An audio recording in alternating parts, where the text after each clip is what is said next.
Morning, welcome back to my channel. So ಇವತ್ತು ನಾನು ಬೆಳಗ್ಗೆಯಿಂದನೇ ವ್ಲಾಗ್ನ ಸ್ಟಾರ್ಟ್ ಮಾಡಿದ್ದೀನಿ. ಹಾಗೆ ಯಾರೆಲ್ಲ ನನ್ನ ಚಾನಲ್ನ ಇನ್ನೂ ಸಬ್ಸ್ಕ್ರೈಬ್ ಮಾಡ್ಕೊಂಡು ನೋಡ್ತಾ ಇಲ್ಲ, ಪ್ಲೀಸ್ ಸಬ್ಸ್ಕ್ರೈಬ್ ಮಾಡ್ಕೊಂಡು ನೋಡಿ.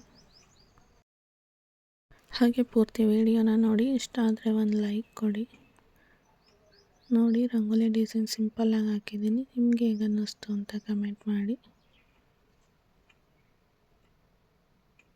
ಸೊ ಬೆಳಗ್ಗೆನೇ ರಂಗೋಲಿ ಎಲ್ಲ ಹಾಕ್ಬಿಟ್ಟು ಒಳಗಡೆ ಬಂದು ಟೀ ಮಾಡ್ಕೊಂಡು ಕುಡಿಯೋಣ ಅಂತ ಕುಡಿತಾ ಇದ್ದು. ಸೊ ನಾನು ಹೇಳಿದ್ನಲ್ಲ, ಬೆಳಗ್ಗೆ ಟೀ ಕುಡಿತೀನಿ ದಿನ ಸ್ಟಾರ್ಟ್ ಆಗೋಲ್ಲ ಅಂತ. ಟೀನ ಕುಡಿದು ಮೈಂಡ್ ಫ್ರೆಶ್ ಮಾಡಿಕೊಂಡು ಬೆಳಗಿನ ಟಿಫನ್ಗೆ ಅಂತ ಹೇಳಿಬಿಟ್ಟು ವೆಜಿಟೇಬಲ್ ಪಲಾವ್ನ ಮಾಡಿದ್ದೆ. ಟೇಸ್ಟ್ ತುಂಬ ಚೆನ್ನಾಗಿತ್ತು. ಈ ರೆಸಿಪಿನ ನೆಕ್ಸ್ಟ್ ವ್ಲಾಗಲ್ಲಿ ಅಪ್ಲೋಡ್ ಮಾಡ್ತೀನಿ. ಸೊ ತಿಂಡಿ ಎಲ್ಲ ಮುಗಿಸಿ ಸ್ವಲ್ಪ ಬಟ್ಟೆ ಇತ್ತು ಅಂತ ಹೇಳ್ಬಿಟ್ಟು ಬಟ್ಟೆನೆಲ್ಲ ತೊಳೆದು ಹಾಕ್ತಾಯಿದ್ದೆ. ಬಟ್ಟೆ ಎಲ್ಲ ತೊಳೆದು ಹಾಕಿ ಸ್ವಲ್ಪ ಎನರ್ಜಿಗೆ ಅಂತ ಹೇಳಿಬಿಟ್ಟು ಏನಾದರೂ ತಣ್ಣಗೆ ಕುಡಿಬೇಕು ಅಂತ ಅನ್ನಿಸ್ತಾ ಇತ್ತು. ಮನೆಯಲ್ಲಿ ಲೆಮನ್ ಇತ್ತು, ಸೊ ಹಂಗಾಗಿ ಲೆಮನ್ ಜ್ಯೂಸನ್ನ ಮಾಡೋಣ ಅಂತ ಹೇಳಿಬಿಟ್ಟು ಲೆಮನ್ ಜ್ಯೂಸನ್ನ ಮಾಡಿದ್ದೆ. ಲೆಮನ್ ಜ್ಯೂಸನ್ನ ಮಾಡಿಕೊಂಡು ಕುಡಿದು, ಇದನ್ನು ಕುಡಿಯೋದ್ರಿಂದ ಬಾಡಿ ಕೂಲಾಗಿರುತ್ತೆ. ಈ ಬಿಸಿಲಿಗಂತೂ ತುಂಬ ಒಳ್ಳೆಯದು. ಸೊ ಹಂಗಾಗಿ ಮಾಡ್ಕೊಂಡು ಕುಡಿದು ಇವತ್ತಿನ ಲಂಚ್ಗೆ ಅಂತ ಹೇಳಿ ಅವರೆಕಾಳಿತ್ತು ಅಂತ ಹೇಳಿ ಅವರೆಕಾಳು ಸಾಂಬಾರನ್ನ ಮಾಡ್ತಾಯಿದ್ದೆ. ಈ ಫುಲ್ ರೆಸಿಪಿನೇ ವ್ಲಾಗಲ್ಲಿ ಶೇರ್ ಮಾಡ್ಕೊಳ್ತಿದ್ದೀನಿ. ಹಾಗೆ ಮೊದಲಿಗೆ ಇಲ್ಲಿ ಒಂದು ಮಿಕ್ಸಿ ಜಾರನ್ನ ತೊಗೊಂಡು ಅದಕ್ಕೆ 2 ಮೀಡಿಯಮ್ ಸೈಜ್ ಈರುಳ್ಳಿನ ಕಟ್ ಮಾಡಿ ಹಾಕ್ಕೊಂಡಿದ್ದೀನಿ. ಹಾಗೆ ಒಂದು 3 ಎಸಳು ಬೆಳ್ಳುಳ್ಳಿನ ತೊಗೊಂಡಿದ್ದೀನಿ. ಹಾಗೆ 1 ಇಂಚಷ್ಟು ಶುಂಠಿ ಮತ್ತು ಹಸಿ ತೆಂಗಿನಕಾಯಿ ತುರಿನ ತೊಗೊಂಡಿದ್ದೀನಿ, ತುರಿದಿರೋ ಅಂಥದ್ದು. ಹಾಗೆ ಒಂದು ದಪ್ಪ ಟೊಮೊಟೊನೂ ಕೂಡ ಹಾಕ್ಕೊಂಡಿದ್ದೀನಿ. ನಾನಿಲ್ಲಿ ಹುಣಸೆಹಣ್ಣು ಏನೂ ಹಾಕ್ತಾಯಿಲ್ಲ.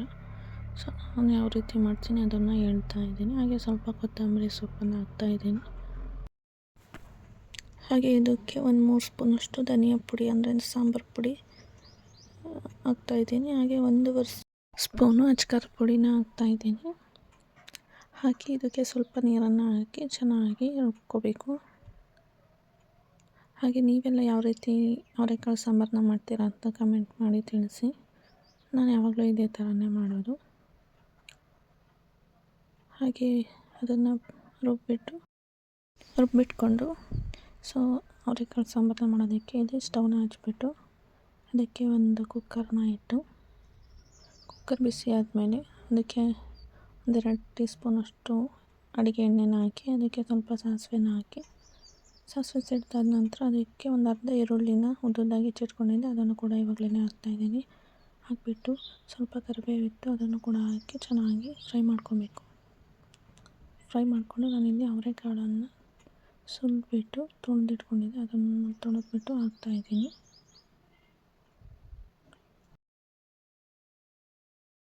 ಒಗ್ಗರಣೆಗೆ ಕಾಳನ್ನು ತೊಳೆದು ಹಾಕ್ಕೊಂಡು ಚೆನ್ನಾಗಿ ಫ್ರೈ ಮಾಡ್ಕೊಬೇಕು. ಸೊ ಒಗ್ಗರಣೆಯಲ್ಲಿ ಚೆನ್ನಾಗಿ ಕಾಳನ್ನು ಫ್ರೈ ಮಾಡೋದ್ರಿಂದ ಕಾಳು ಕೂಡ ತುಂಬ ಸಾಫ್ಟಾಗಿ ಬೆಂದಿರುತ್ತೆ. ಹಾಗೆ ಸಾಂಬಾರು ಕೂಡ ತುಂಬ ಟೇಸ್ಟಾಗಿರುತ್ತೆ. ಹಾಗೆ ಕಾಳು ಫ್ರೈ ಆಗಬೇಕಾದ್ರೆ ಇದಕ್ಕೆ ಸ್ವಲ್ಪ ದಪ್ಪ ಉಪ್ಪನ್ನು ಹಾಕ್ತಾಯಿದ್ದೀನಿ. ಹಾಕೋದ್ರಿಂದ ಕಾಳು ಬೇಗ ಫ್ರೈ ಆಗುತ್ತೆ ಅಂತ. ನೋಡಿ, ಇವಾಗ ಫ್ರೈ ಆಗಿದೆ. ಇದಕ್ಕೆ ನಾವೇನು ರುಬ್ಬಿಟ್ಕೊಂಡಿದ್ವಲ್ಲ ಮಸಾಲೆ, ಅದನ್ನು ಕೂಡ ಇವಾಗಲೇ ಆ್ಯಡ್ ಮಾಡ್ತಾಯಿದ್ದೀನಿ.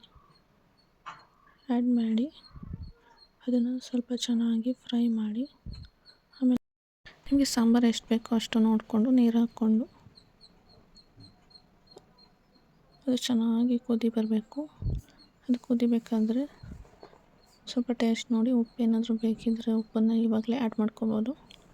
ಆ್ಯಡ್ ಮಾಡಿಕೊಂಡು ಅದು ಕುದಿ ಬಂದಾದ ನಂತರ ಅದನ್ನು ಕುಕ್ಕರ್ ಬಾಯಿನ ಕ್ಲೋಸ್ ಮಾಡಿ ಎರಡು ವಿಷಲ್ ಕೂಗಿಸಿದ್ರೆ ಸೊ ಸಾಂಬಾರು ರೆಡಿ ಆಗುತ್ತೆ. ನಾನು ಮುದ್ದೆ ಮತ್ತು ರೈಸ್ನ ಮಾಡಿಟ್ಕೊಂಡಿದ್ದೆ. ಸೊ ನೋಡಿ, ಅವರೆಕಾಳು ಸಾಂಬಾರು ಅಂತೂ ತುಂಬ ಟೇಸ್ಟಿಯಾಗಿ ಚೆನ್ನಾಗಿತ್ತು. ಇವತ್ತಿನ ಲಂಚ್ ಈ ರೀತಿ ಆಯಿತು. ನೀವೇನು ಮಾಡಿದ್ರಿ ಅಂತ ಕಮೆಂಟ್ ಮಾಡಿ. ಹಾಗೆ ಸ್ವಲ್ಪ ಮನೆಯಲ್ಲಿ ಬನಾನಾ ಜಾಸ್ತಿ ಇತ್ತು ಅಂತ ಹೇಳಿ ಸಂಜೆ ರಸಾಯನ ಮಾಡಿದ್ದೆ, ತುಂಬ ಚೆನ್ನಾಗಿತ್ತು. ಸೊ ಸಂಜೆ ಅದನ್ನೇ ತಿಂದ್ಕೊಂಡ್ವಿ. So okay friends, bye. Thank you for watching.